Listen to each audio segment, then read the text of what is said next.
La Mesa de Panorama presentan CORE, Instituto Cardiovascular del Hospital de la Asociación Médica, y EDES, empresa distribuidora de Energía Sur.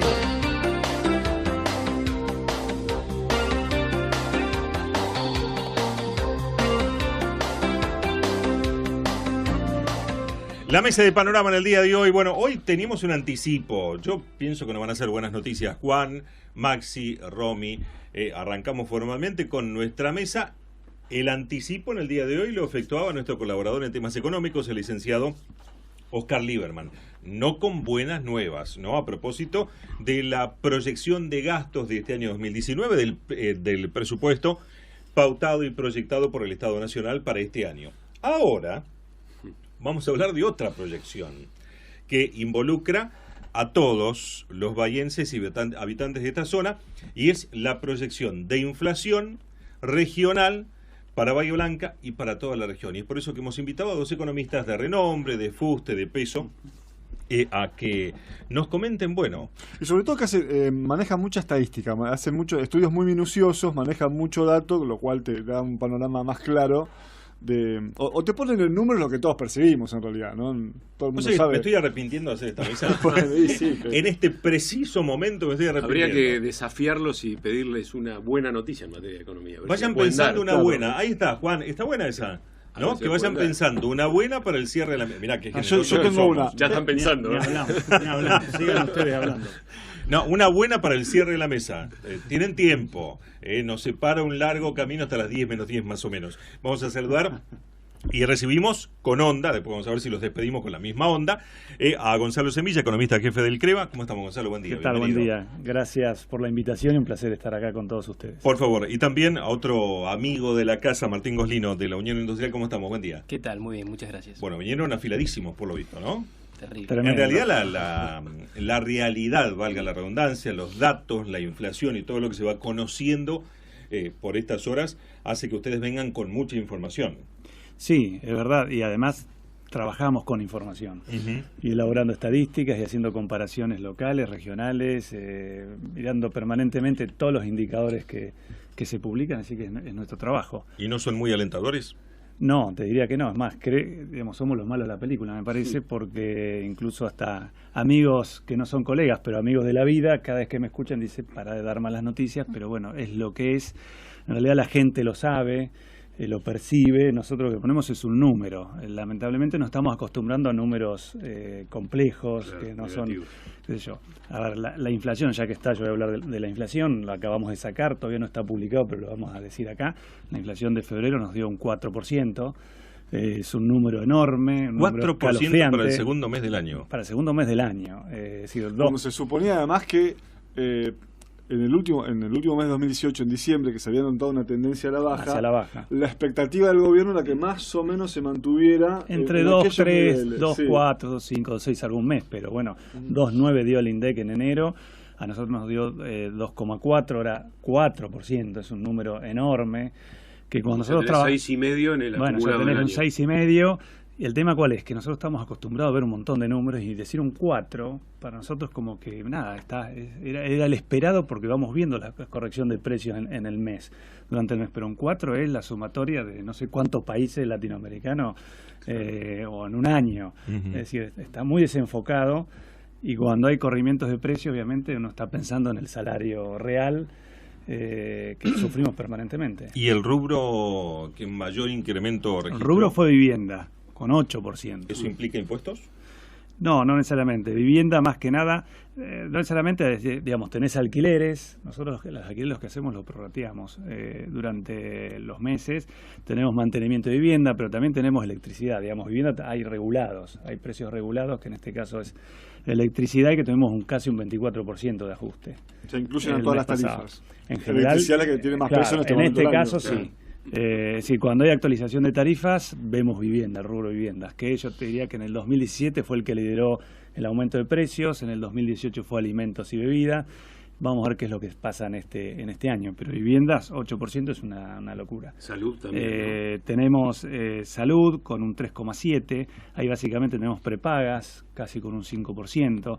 hay elementos de primeros auxilios con casi un 4, medicamentos con un 3. Enero habíamos tenido un aumento muy grande de cerca del 18% en el rubro medicamentos. Y vos, creo que ayer en la televisión se escuchaba que las personas que, digamos, los que tienen problemas de salud no alcanzan ni siquiera a cubrir los medicamentos. Además, los índices más altos, por lo que dices, vivienda, alimentos, salud, o sea, lo que impacta directamente tenemos en el bolsillo del... El segundo, que es un 4,7%, es transporte. Y ahí lo que tenemos en transporte, básicamente, es transporte público pasajero, que fue un 10%, claro. Combustible, que fue 1,6%. En marzo volvió a aumentar el primer día hábil de marzo, creo que fue el viernes pasado. Es decir, vehículo, transporte personal también. Es decir, los aumentos ¿Comunicaciones incluye telefonía celular, por ejemplo? También. Sí. Que creo que tuvo un aumento. Y creo que fue el personal, no sé si ahora viene viene Movistar y el mes que viene Claro, algo por el estilo. Es decir, y después viene atrás, poquito por debajo del nivel general, tenemos alimentos y bebidas, pero es un 3,6. Que es un porcentaje importantísimo. Es un porcentaje muy alto. Y con una incidencia, siempre lo comentábamos, con una incidencia directa en una clase o en un segmento en particular, ¿no? Sí, a ver, perdón. No digo, ni hablar si ves qué tipo de alimentos que componen esa canasta, porque tienen distintas variaciones. Ese 3,6 es un promedio y hay algunos que pegan muchísimo. Bien la observación, porque alimentos semipreparados es un 6%, carnes casi un 6%, bebidas alcohólicas 5,5%, fruta seca, bueno, hay cuestiones estacionales también, ¿no? Pero tenemos pan fresco, tenemos cereales, leches, 3%. Pan fresco te dio por encima de 4,6. Claro. 4,6. Después tenés, qué sé yo, verduras, o que es, digamos, estacional, aceites. Pero es lo que dice Martín, el 3,6, 3,7 es el promedio. Después, cuando desmenuzás los 200 productos más o menos que nosotros relevamos, tenés aumentos muy importantes. Martín, perdón, Romy. Sí, iba a preguntar si la carne es lo que más subió. La carne es uno de los que más subió, porque alimentos semipreparados fue un 6% y la carne 5,7%. ¿Semipreparados cuáles serían algunos ejemplos? Uy, a ver, déjame ver que acá traje algunos semipreparados. Tiene machete por eso. No, macheteado, sí, claro. Y algunos sí los tengo, ¿no? Pero acá lo que tengo más que nada son, digamos, pan, no tengo harina, no tengo muchos semipreparados, fideos secos, digamos, no traje muchos semipreparados. Pero esos son algunos ejemplos. Pero esos son algunos. Y en general... Fideos forma parte de la canasta básica. Y bueno, lo que es fideos es uno de los que más aumentó el año pasado. Harinas, canasta básica. Que tiene que ver con eso. Digamos, vos decías, esto impacta en algunas clases. Yo decía hasta mitad del año pasado, o agosto, septiembre, claramente los más perjudicados es la clase, digamos... social más baja, los más necesitados, pero ya sobre fin de año yo decía, no solo esto, sino clase media también está dentro de los más perjudicados. Ya nosotros lo estamos sintiendo muy fuerte. Con todos los problemas, además, que trae aparejado esta suba de alimentos que, por ejemplo, deriva en una malnutrición, porque vos empezás a comprar los alimentos más baratos que no necesariamente, suponete que comés todos los días, pero no es necesariamente lo que más te nutre. No hablemos de marcas, sino de los componentes que tiene. Capaz que estás comiendo exceso de hidratos, hasta tenés problemas de obesidad, pero estás mal nutrido. No necesariamente la cantidad, pero sí la calidad. Exactamente, no tenés las proteínas necesarias. Los chicos, o sea, esto es una cuestión central en educación. Los chicos razonan cada vez menos porque están cada vez peor nutridos, ¿no? O sea que estas cuestiones, y ahí hago un empalme, estas cuestiones que decíamos de los números, nosotros estamos todo el día con números, con información. Cuando lo empezás a llevar a la realidad cotidiana, en el caso nuestro, que lo estamos todo el tiempo cotejando con la situación de las empresas. En el caso de Gonzalo con inflación, uno lo empieza a llevar a la situación de las personas, y así sucesivamente, ¿no? Cuando vos lo empezás a cotejar con la realidad, y la verdad es que es impactante, ¿no? Como cada agente económico, como se lo denomina, empieza a sufrir los efectos de esta crisis que viene arrastrándose hace un tiempo largo, ¿no? ¿Y se va a seguir, digamos, arrastrando? ¿Va a haber un impacto, un arrastre a lo largo de todo el 2019? Y mira, hoy por la aceleración propia, digo. Hoy un colega de ustedes me consultaba y yo lo que decía era, en principio no veo ningún indicio como para pensar que esto se revierte en el corto plazo, ¿sí? El informe que sacó el INDEC ayer, de que estamos en industria manufacturera y en construcción un 10, un 15% peor que en enero del año pasado, pero mejor que en diciembre. Entonces el gobierno lo toma como pensando, como positivo. Esto puede ser una un principio de recuperación. Bueno, yo lo que digo, a ver, esperemos el próximo dato. Me hace acordar al tuit de Pinedo cuando se conoció la inflación de diciembre. Recuerdan que, bueno, septiembre fue alta, altísima, octubre fue alta, noviembre fue alta, diciembre bajó. Comparativamente fue sensiblemente más baja, y Pinedo hizo un tuit con todos los números diciendo es por acá. Y un director decía, no, pará, flaco, espera 2 meses más, ¿no? Y la realidad lo bueno, enterró. Lo tiró por, claro, le pasó un tren por arriba a ese concepto. Y quería justo hacer un comentario. Vos mencionaste, decíamos fuera del aire, ¿no? La inflación de enero y febrero equivale a la sumatoria de un montón de países en un año. O yo te lo puedo poner en otros términos, equivale a la sumatoria de un mismo país, cualquiera latinoamericano, en 5 años, 6 años. Con lo cual, lo que tenemos que mirar acá es que los países que nos rodean tienen una historia inflacionaria a lo largo del tiempo de bajísima inflación por largos periodos. ¿Y por qué será eso? Y nosotros es totalmente lo contrario. Nosotros tenemos muy baja inflación en escasos periodos, pero si mirás en el largo plazo, tenemos mucha inflación. O sea que somos un caso totalmente particular en términos inflacionarios. ¿Hay una ¿no? explicación a eso? ¿Por qué se da? Bueno, esto ya lo O hemos la charlado. pregunta del millón, digamos, ¿cómo lo controlás? Bueno, sí. Debe haber muchas aristas. Claro, en principio lo que uno tiene que tener en cuenta es que no es un factor unicausal. Y yo creo que todo el mundo, digo, en el círculo de política económica, lo trata como unicausal. Entonces, si son 5 las causas de la inflación argentina, entre comillas, y vos solo estás atacando una, guarda que te quedan 4. ¿no? Milei diría que es un fenómeno exclusivamente monetario, ¿no? Es una postura, exactamente. Ah. Y sin embargo, restringiendo los agregados monetarios, sigue habiendo inflación. Por lo tanto, da por tierra, Correcto. digamos, da por tierra, quiere decir que hay una inercia grande. Entonces la inercia también juega. Después tenés la otra cuestión de el tipo de cambio. En otros países no juega y en el nuestro sí. Ni mucho juega. Entonces, digo, en Argentina es multicausal. Yo creo que hoy no quedan ninguna duda. Y no se está atacando todas las causas, ¿no? Da la sensación que se ataca 1, 2, apenas. Yo creo que sí, que digamos, hace un par de meses, que lo único que se quiere atacar es la inflación. Digamos, lo único que le preocupa al gobierno es bajar la inflación y lo ata a la tasa de interés. Y quiere, obviamente, subiendo la tasa de interés, dejar estable el tipo de cambio, el valor del dólar, y a eso va. Y las consecuencias sobre esas políticas son las que conocemos, digamos, con un retraso en la actividad económica enorme. Sectores como construcción, automotor, como decía Martín recién, la industria, totalmente paralizada. Son los que las pymes están realmente desapareciendo día a día. Y son las que Son las que brindan nos un generan, sustento también, son las ¿no? que nos generan empleo. Tal cual, Y que hoy sostienen la mano apenas de se obra. pueden sostener. Igualmente, no sé si ustedes tienen la misma sensación y le formulamos la pregunta antes de la pausa, que, y afortunadamente, se lo trasladamos hace poco tiempo a Carlos Moreno Salas, del ESMATA local. Sí. Afortunadamente, no se dio una cantidad de despidos esperable a la situación económica que se está dando, por lo menos aquí en Bahía y en la región. A nivel nacional sí hemos escuchado que, por ejemplo, las grandes automotrices han comenzado con la suspensión de personal y con el despido. Sí. Entre la visita de Moreno Salas y hoy, por ejemplo, pasó lo de Peugeot, ¿no? Sí, Claro, Renault. estos días, tal Ayer cual. también se Renault, conoció lo de Renault. Sí, los 1500 en Renault. Pero a nivel local, y no sé, ahora les vamos a pedir algún dato más específico, ustedes uno tiene la sensación que fueron despidos por goteo, pero no en gran número.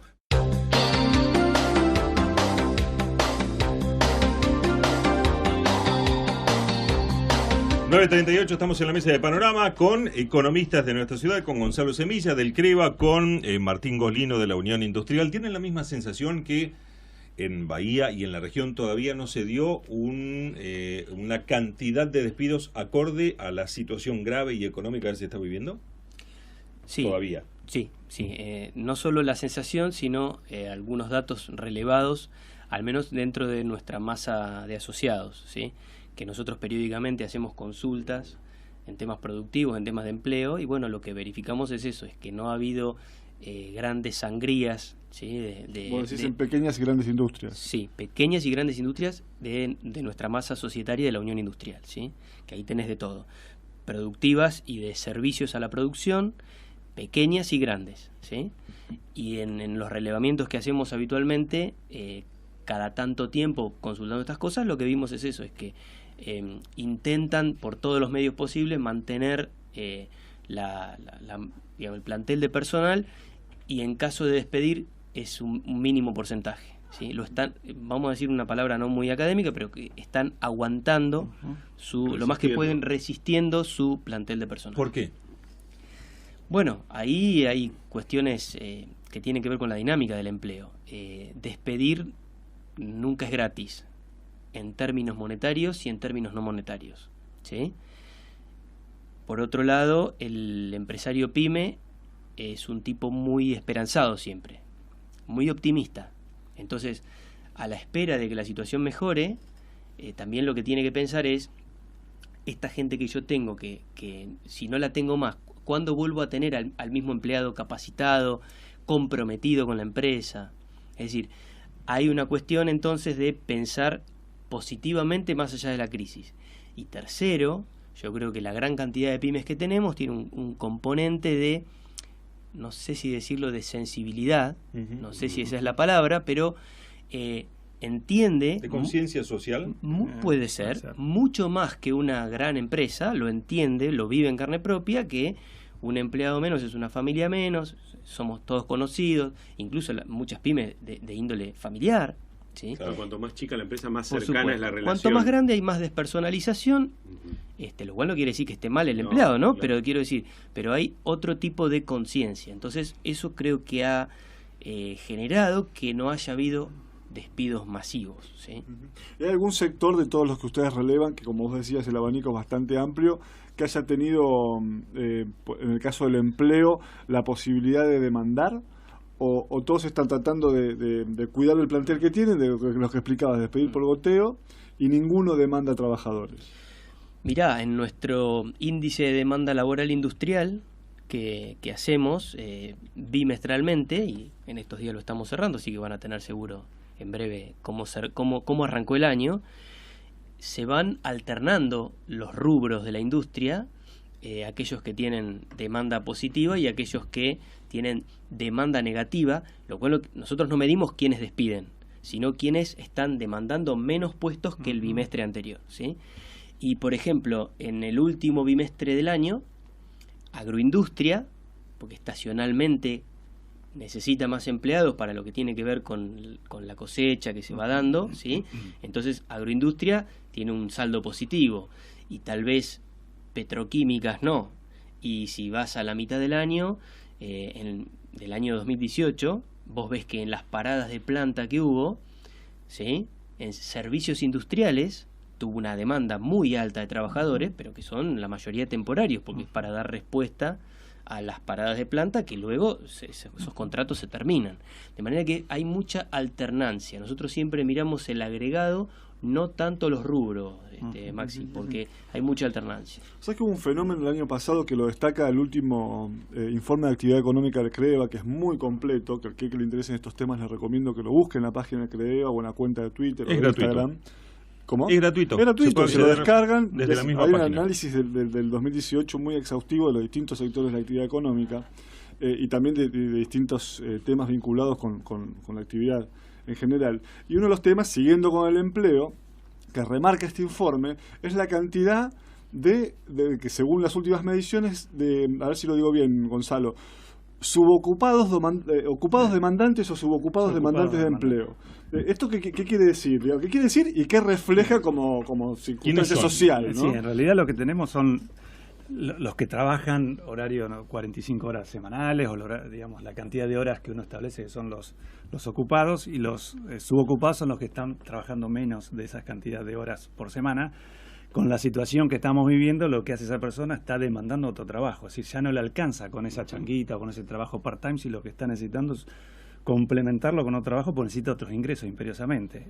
Entonces eso se le llama subocupado demandante. Cuando va la gente que releva en las casas de familia, le pregunta qué tipo de empleo tiene, subocupado por la cantidad de horas que trabaja por semana, pero además su situación es: estoy buscando más trabajo.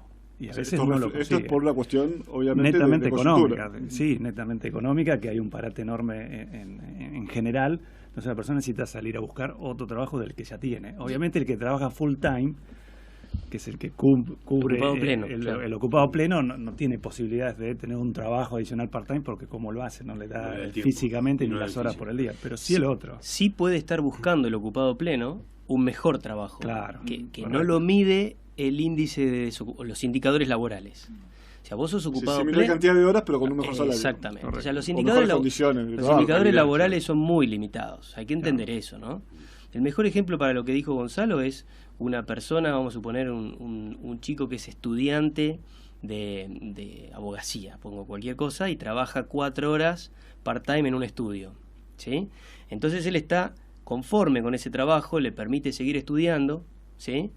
Entonces es un subocupado no demandante. Él quiere laburar solo esa cantidad de 20 horas semanales. Ahora, cuando no le alcanza para vivir, entonces busca un trabajo adicional, pasa a ser un subocupado demandante. Y esa persona empieza a tener problemas de empleo, cosa que antes no.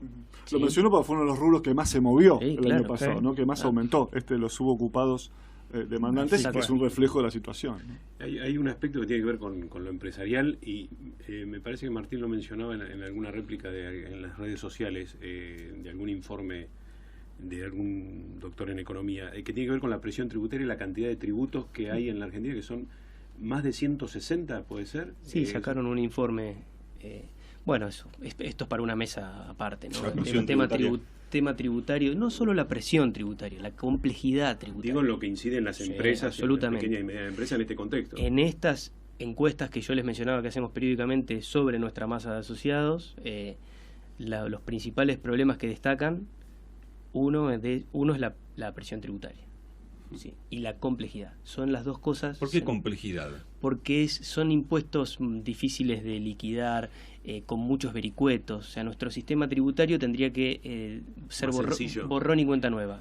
Menos impuestos, más sencillos, más abarcativos, que no den lugar a ¿Y por qué es así? ¿Por qué se fue trampite, dando y, así? bueno, se va dando a lo largo van de los parchando, años. se van Claro. parchando. haciendo parches. Se van Claro, parchando. historia. Parchando e incorporando, Incorporando, también, ¿no? sí, Como claro. cada administración Se baja uno y se incorpora crean una 3. cantidad Claro.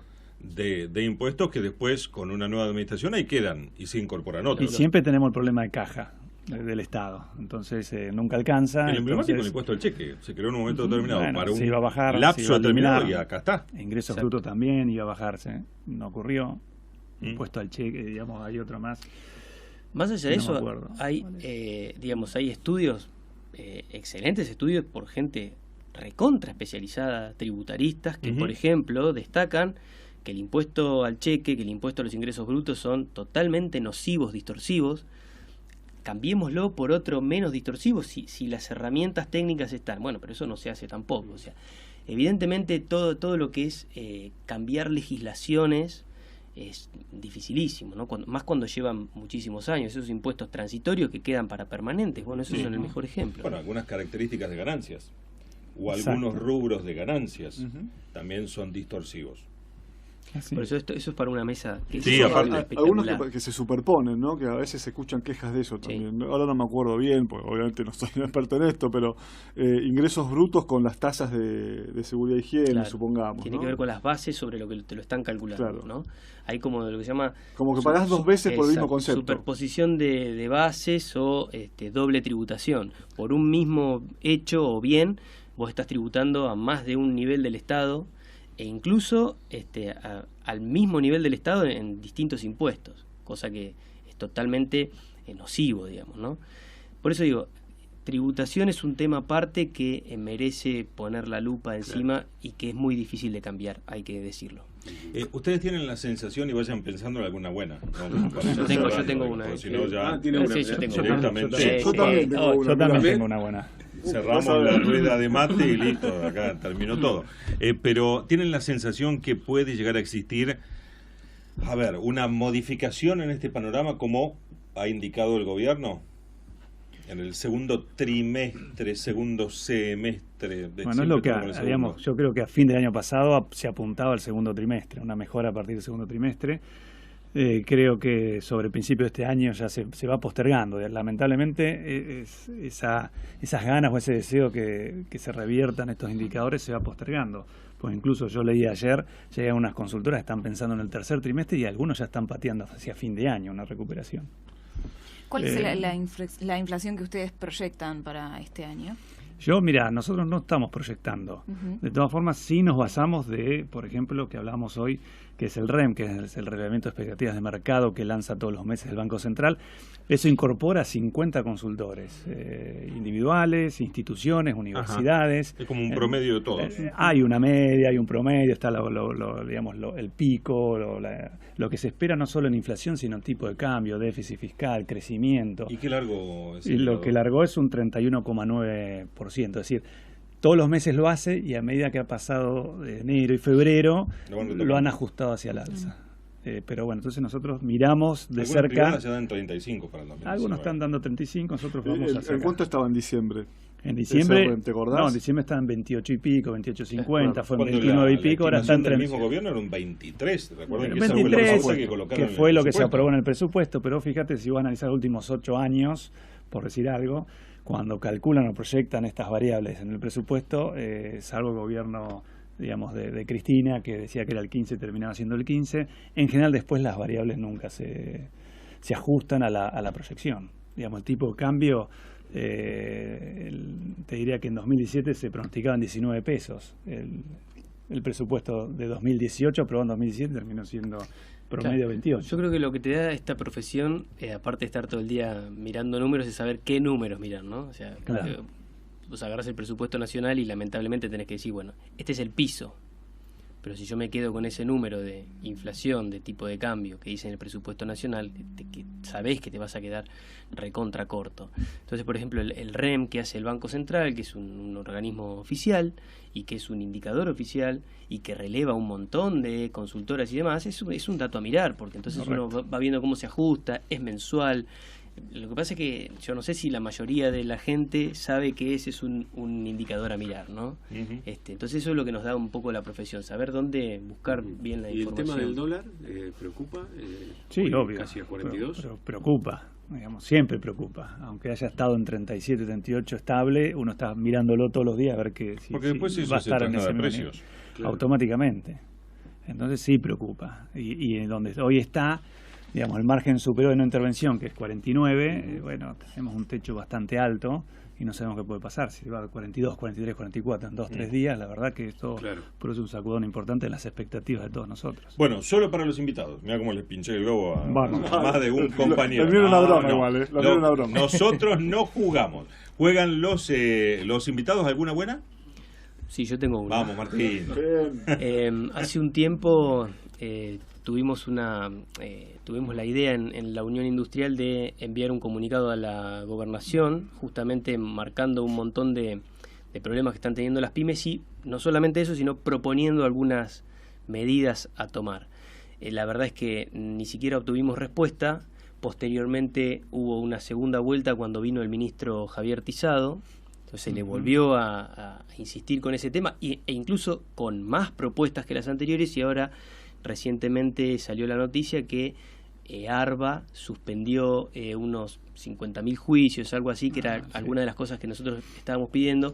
En esta situación, que a las pymes le estén suspendiendo los juicios que tenían por deudas acumuladas, eso es una buena noticia, ¿sí? Se tendrá que arreglar después, seguro, pero le quita un ahogo financiero que tenían impresionante. Sacan un peso encima. Yo ya aporté la buena. Muy bien, Martín, me queda la presión a mí. ¿Gonzalo?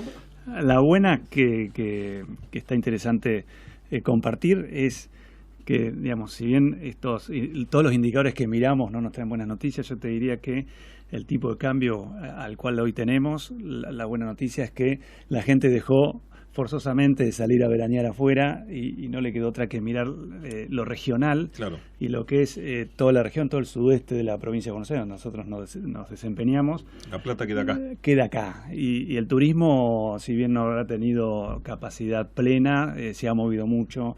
Si bien los hábitos de consumo han cambiado y uno, digamos, mide día a día qué es lo que va a gastar, lo importante es que hay movimiento interno y eso, quieras o no, favorece, digamos, a lo que es gastronomía, lo que es los restaurantes, los bares. Empleo local. Empleo local, cambia un poco el ánimo, así que si bien es un verano que se está terminando y los indicadores permanentes que vemos no son buenos, el turismo interno y el turismo regional sí se ha movido y eso es interesante. Seguro. Gracias por la visita a los dos, ¿eh? La por próxima, favor. bueno, a ver si vienen con un poco más de onda, digo. Y Haremos el esfuerzo. vamos a invertir. La Que sea próxima traigan dos buenas nuevas. todo buenas noticias y alguna mala y listo. Ah, listo, estaría bueno, Bueno, invertimos el un orden lindo de, desafío. de la mesa. Gracias en serio, No, por por la favor. visita a los dos. Estábamos con Gonzalo Semilla del CREVA y también con Martín Goslino de la Unión Industrial, aquí en la mesa de Panorama 954. La mesa de Panorama. Presentaron CORE, Instituto Cardiovascular del Hospital de la Asociación Médica. Y EDES, empresa distribuidora de Energía Sur.